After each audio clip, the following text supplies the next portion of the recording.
family, Christy here from the Boxtruck Couple, and in today's video I thought that I would take one of the most highly requested questions that we have been noticing in the comment section and go ahead and answer it on video. So if you're new to the channel, go ahead and hit the subscribe button and the notification bell so you know every time we upload a video. Here on this channel, my husband Walter and I discuss all things box truck. We're actually fairly new to the box truck business, but as we learn and grow, we like to share it with you, the audience, so that you don't have to make the mistakes that we make, or so that you can learn what to do before you even jump out there. So go ahead and get something to drink and get ready. We're going to talk about Amazon Relay. All right, a lot of questions in the comment sections, even if the video has nothing to do with Amazon Relay. And the questions are basically about how to be successful with Amazon Relay.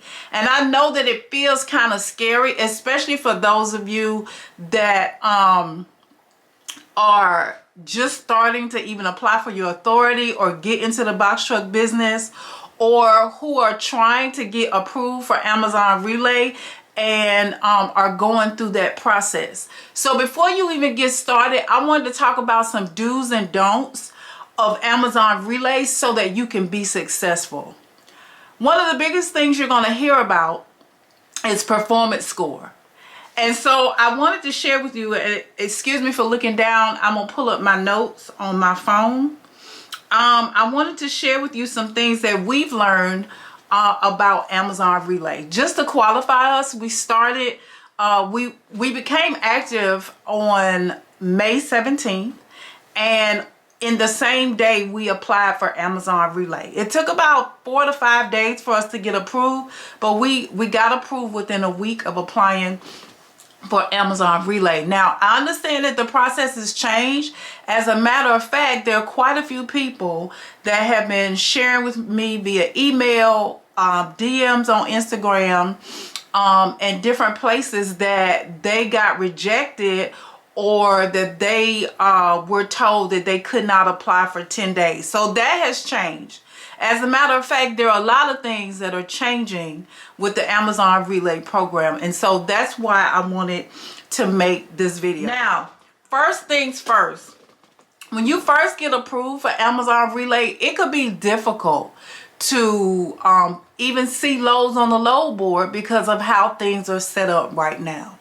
So I wanted to share with you, number one, how important it is that if you book a load, not to cancel that load.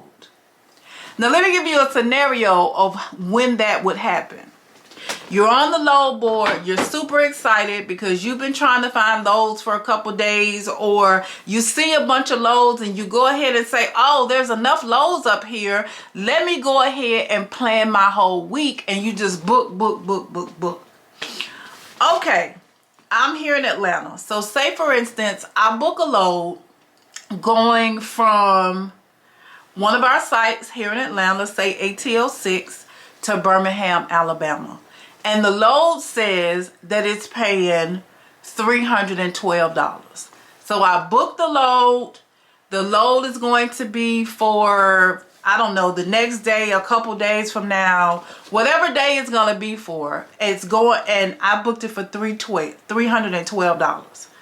And even though I booked, I come back on the load board just to see what it's talking about, and I noticed that there's a load going from ATL 6 to Birmingham, Alabama on the exact same night that I booked, but this one is going for $396. So I decided to cancel the one I have and book the one for the most money. Well, if you do that, you're going to mess up your score. It's called a rejection. So you don't want to start rejecting loads. Now, Amazon says that if you reject the load with more than 6 hours to pick it up, it doesn't weigh as heavy as if you reject it with less than 6 hours to pick it up. But it's still going to affect your score. You don't want your score to be under an A or A+. And the reason being is, As long as you have an A or an A+ rating with Amazon, you have early access. That means that you see all the loads before people without early access see them. As soon as they hit the load board, listen, you don't want to lose that privilege. That privilege is going to help you to book the best loads, the most paying loads, and see the loads when they're available, not what's left over after everybody's picked over them. So you want to make sure that even if you book the load for cheaper and you see one for more, try to work that out with the support center, okay? And see if you can dispute it. And it's no guarantee that you'll be able to dispute it, but you don't want to be rejecting loads, because one rejection could possibly take you from 100 rating to an 88, and an 88 is a B. And I give that number because I've seen other YouTubers who Big Vic TV had an A+ rating. He rejected a load because he accidentally booked a 53-foot load, and he has a 26-foot box truck, and that one rejection took him down to an 88. He just got his score back. It also happened to us. I came on my very first week, and this is how I know. Very first week, super excited, booked the whole week, and then I started seeing loads later on in the week that were more than what I had booked for, going to the exact same location. Canceled the ones that I had, picked those up, and ended up with a D rating. I did it like 3 times. So you definitely don't want to make that mistake. So that's number one. Number one is don't reject loads. The only time you should reject a load is if you absolutely have to, meaning something happens with your truck and you just can't pick up the load. And so that leads me to number 2. Number 2 is make sure that you follow all the guidelines. And that encompasses a lot of stuff. Make sure you're pre-tripping your truck before every trip. If you pre-trip your truck before every trip, you'll notice if the oil is running out quickly. You'll notice if the coolant is running out quickly. You'll notice if anything is going on with your truck that needs to be addressed before it potentially becomes a bigger problem. That's going to help to ensure that your truck continues to run, even if it's a rental truck. Because if you got a rental truck, you can always call them to come pick up that truck or fix that truck, and if they can't fix it, they can replace it. So you can always use roadside assistance. Make sure you're doing your pre-trips. Make sure that you're following all the FMCSA guidelines, meaning that you have an ELD in the truck, meaning that you've gotten your DOT medical card. People, do not drive that truck on business if you don't have a DOT medical card. Now, it could be easy to do because it's one of the things that Amazon Relay doesn't specifically check for. But if you get stopped on for a DOT inspection and you don't have a DOT medical card, or you're not using that ELD, or you have more weight on your truck than what you're supposed to have, you're not going to be able to drive. That could put you late or not be able to pick up your Amazon loads or any other loads. Also, make sure you gassed up before it's time to go pick up the load. Make sure you have all the tools you need. Some sites have pallet jacks laying around, but some sites are like, you can't use our pallet jack. You're supposed to have your own. Have your own straps, have your own toolbars, have your own whatever you need to make your job successful. Plan your time is another one. And all this falls under the same category of following the guidelines. Plan your time. If you have to be there at 11:30, let me tell you what my husband and I do. If we have to pick up at 11:30, we are at the site at 10:30. Now, Amazon says get there at least 30 minutes before your pickup time to ensure that you're on time. But we always plan for an hour before our pickup time, just to make sure nothing goes wrong. There could be a long line at checkout. There could be somebody broke down at the guard shack going in and you can't get around them. There could be issues with your badge and you can't get in. There could be all kind of stuff. There could be too many trucks at the dock door and you gotta wait on a dock door. Like, it could be so much happening. You could get on the inside and they say, oh, your stuff is in this section. But when you get over there, it's only one city that you're dropping off and you got 3 cities. And you're back and forth to the checkout and they're finding one of your cities way on this side of the building, another city way on that side of the building. And you got 3 different locations that have to be scanned in and put on the truck. That is a lot, you guys. Make sure that you are there on time. And being on time means being early. Okay, we're there an hour, at least an hour. We've come earlier than that. At least an hour early, so that you can ensure that you are checked out on time. On time is one of the areas that affects your inspection score. So always make sure that you're on time. Acceptance is the other. We talked about that with not rejecting loads. So that's real important. The next thing you always want to do is make sure that once you get set up with Amazon Relay, always know what's going on. Amazon Relay sends you emails all the time. And these emails are very important, you guys, because the emails will let you know what's going on with Amazon Relay. If there's anything new as far as yard rules are concerned, if there is anything new as far as the times that you can get in the yard, anything new as far as compliance with Amazon Relay. All of these things are going to be given to you via email. We just recently got an email that talks about the Learning Center. There's an Amazon Relay Learning Center. So now there's a portal that you can go on in your Amazon Relay app or on your Amazon desktop that has these teaching modules that help you to be familiar.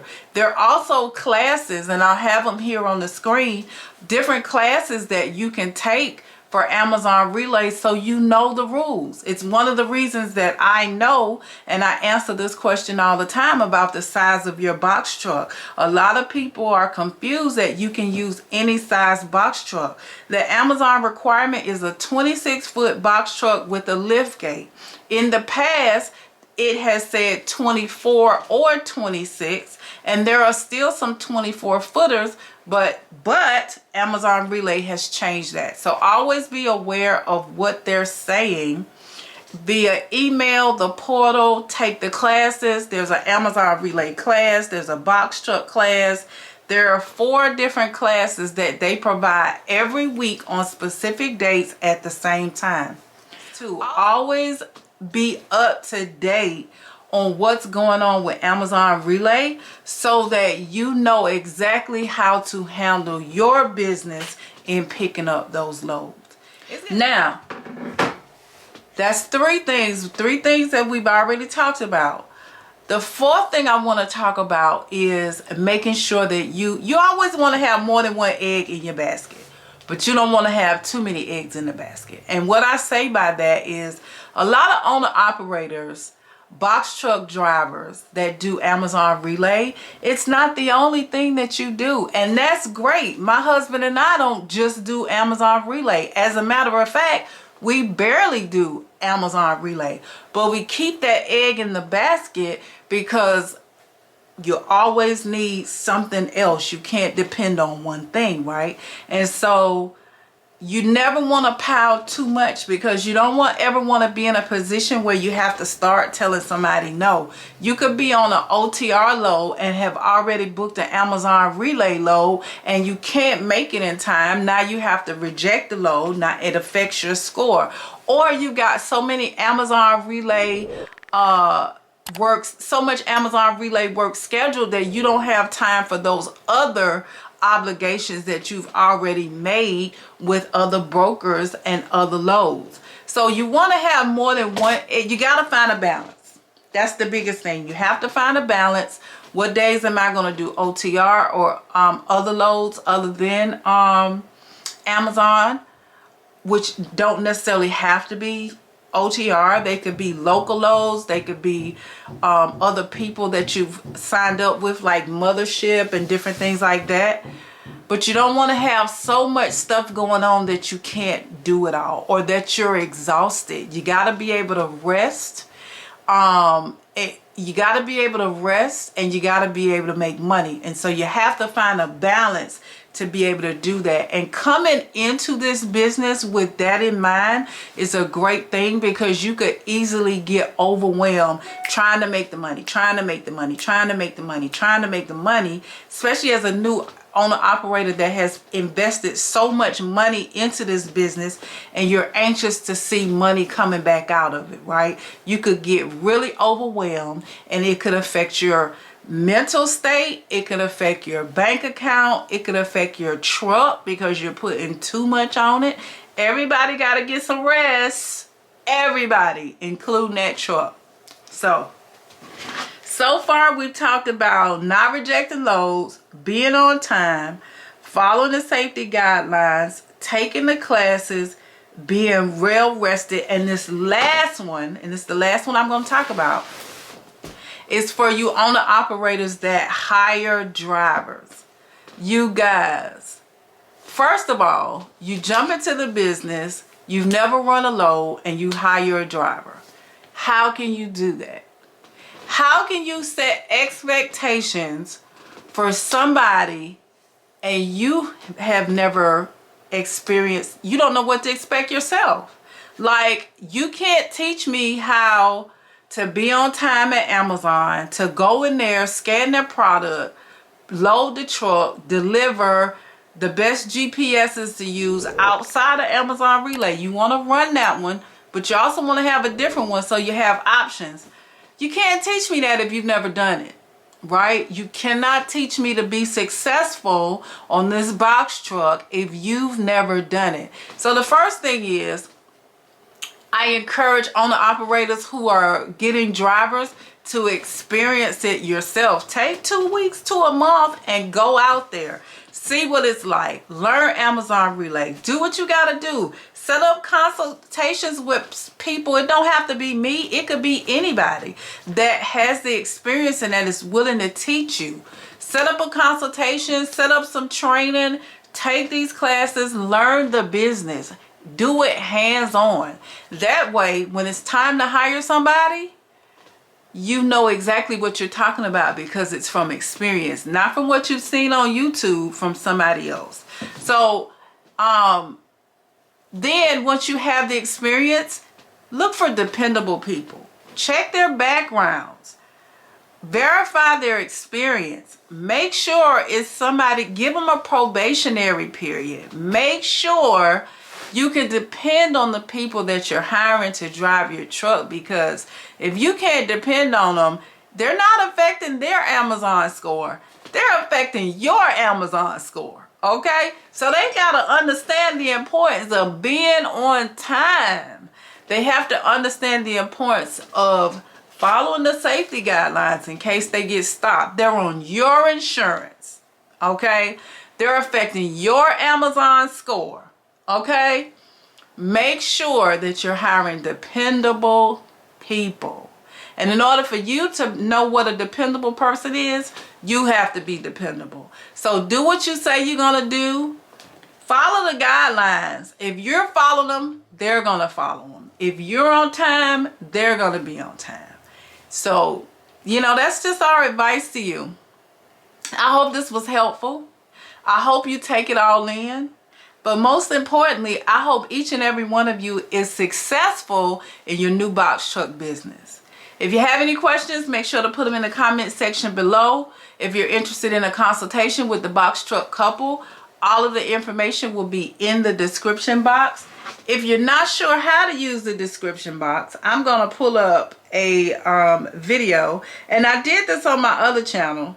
I want to make sure that I do it here, because I don't honestly think that everybody knows how to use the description box. I say that because I get emails or I get emails, and I also get comments asking, how do I get in touch with you? How do I set up a consultation? I put those things on the screen throughout every video, and it's down in the description box. Yeah, so I'm gonna pull up, this is my most recent video, Don't Let Brokers Do You Like This. So, hope you can see it. So here we are at my most recent video. And see the title, Don't Let Brokers Try You Like This? There's a little down arrow right here. Press that arrow, and then everything in the description box pops up. Can you see that? I hope you can. I hope it's not focusing on me. In this description box, there's the link to RTS Financial if you're interested in factoring. If you want an ELD, I support Keep Truckin. If you want a consultation, the link is in there. If you want to email us, the email is in here. If you're interested in getting into the box truck business and you don't know the steps, look, all the steps, every single step with the link is in my description box. So before you ask the question, look in the description box, and it'll probably help you out. And then if you look at a video, also check my other videos, because I have gotten emails where people didn't know how to put a DOT compliance book together. You guys, I have a video titled DOT compliance book. Asking me about factoring. I have a video about factoring. You know, I love answering questions. I don't mind helping anybody. I don't want you to pay for a consultation for something I've already put in the description box. Of course, we want you to set up a consultation if you need one, but we don't want you to spend the money, right? Or take us away from our day if it's something that I've already provided for you that's going to help you out. All right. So I hope that's helpful, you guys. Thanks so much for tuning in. Can't wait to see you in the next video. See you later.